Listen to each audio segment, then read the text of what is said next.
চলো তোমাদের দুর্গাপুরের আরও কিছু গুরুত্বপূর্ণ মানে ঠাকুর দেখাই প্যান্ডেল সহ। আমাদের ছোটবেলায় এটাই ভালো নাম করা ছিল, এত হয়নি। নবারুণ, এটা হচ্ছে নবারুণের প্যান্ডেল।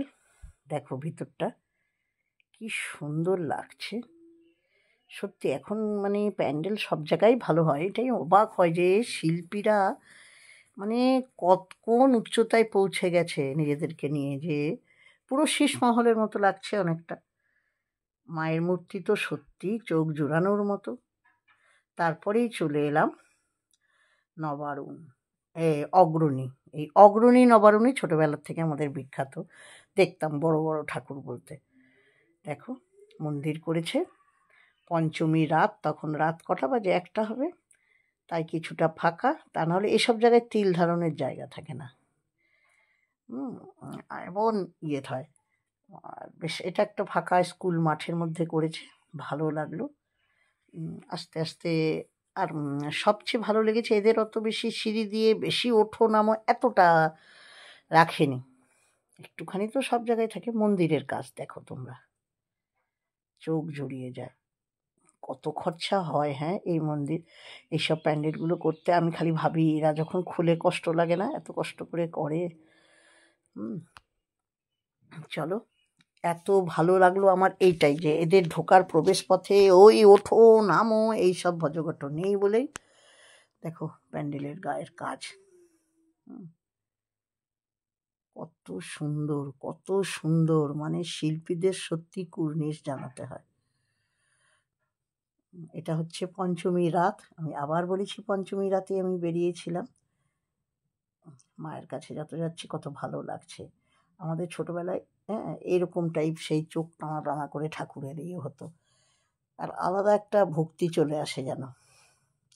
আমি খালি তোমাদের প্যান্ডেলের কাজ দেখাচ্ছি, দেখো বেশিক্ষণ দেখাতে পারছি না, এই অল্প ভিড়, তাতেও বলছে দাঁড়াবেন না দাঁড়াবেন না, বাঁশি বাজাচ্ছে, সমান তালে এগিয়ে যেতে বলছে। ওর মধ্যেই একটুখানি করে গেছি, এগিয়ে দেখাচ্ছি। আমি, ছেলে আর আমার বান্ধবী গেছিল, বেশ ভালো লাগলো, খুব ভালো লাগলো। জানি না কিসের প্রাইজ, কে ফার্স্ট সেকেন্ড থার্ড হলো, এসব বিচার করতে যাওয়ার মতো ধৃষ্টতা আমি করতে পারবো না। আবার যাচ্ছি, এবার বেশি দেখবো না। চলে এলাম আমাদের মার্কনিতেই, দেখো একটা সিংহর মতো বাচ্চারা সব দেখলে। আর এই প্যান্ডেলটায় এখন এটার মধ্যে খুব নাম করা এটা হয়েছে, এখন না কয়েক বছর ধরে। আজকে রাত 2টো বাজে এই সময়, তাতে এরপর যে কি হবে তোমরা মানে বুঝতে পারছো না। আমি শুনেছি একজনের কাছ থেকে, খবর পেয়েছি 9:30টার সময় রাত্রে এখানে নাকি দম আটকানোর মতো পরিবেশ ছিল। ওই যে আমার ছেলে যাচ্ছে আগে, ছেলের আগে আছে আমার বান্ধবী, আমি পিছনে আস্তে আস্তে যাচ্ছি। আর এই প্যান্ডেলটায় কিছু ভজঘট করেছে গো, সিঁড়ি দিয়ে একবার ওঠো নামো, ঘোরো পেঁচো, আবার ওঠো নামো। আমি খালি ভাবি যে এইটা কি হবে এরপরে যখন ভিড় হবে, একটা অ্যাক্সিডেন্ট হয়ে যাবে মানুষের। কেন যে এরা এগুলো করে আমি বুঝে পাই না। যাই হোক, এই ঠাকুরটা দেখেই আমরা বাড়ি ফিরে যাব। মোটামুটি আমার পুজো পরিক্রমা দুর্গাপুরের দেখানো হয়ে গেল।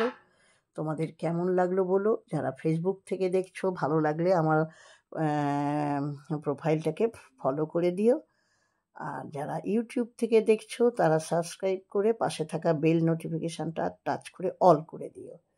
হ্যাঁ, তোমাদের অনেক ভালোবাসাতেই আরও উৎসাহ পাবো। ভালো হয়তো পারি না আমি দেখাতে, তবু চেষ্টা করছি। এর মধ্যেই দেখো কত ঘোর প্যাঁচ, মানে এত ঘোর প্যাঁচগুলো করানোর কি দরকার আমি বুঝি না এদের। তাও তো তবু ঠিক আছে, ঘোর প্যাঁচ করছিস, আবার সিঁড়িগুলো কেন করিস, এইটাই সব থেকে রাগ ধরে যায়। আমি জানি না, কর্মকর্তাদের কাছে এটাই অনুরোধ, যদি তাদের কানে খবরগুলো যায়, তারা কি এই অসুবিধাটা বোঝে না? আর বিশেষ করে বয়স্ক মানুষদের, আমাদেরও সবারই একটু অসুবিধা হয় এইভাবে। আর ভিড় তো এরপর লাগাম ছাড়া ভিড় হবে, মানে মারাত্মক ভিড় হবে, মারাত্মক ভিড় হবে এই প্যান্ডেলে। তোমরা চিন্তা করতে হবে, তাদের সব প্যান্ডেলেই তা এইরকম ভজঘট করার কি দরকার? প্যান্ডেল তো মানে বলারই নেই কিছু প্যান্ডেলের কারুকাজ সম্পর্কে। দেখো দূর থেকে দেখাচ্ছি কি সুন্দর পুরো মনে হচ্ছে না যে কাঠ দিয়ে একদম বা বলতে পারো পাথর, এরকম রঙের পাথর দিয়ে কাজ। এখনো পর্যন্ত আমরা প্যান্ডেলেই ঢুকতে পারলাম, মেন প্যান্ডেলেই ঢুকতে পারিনি।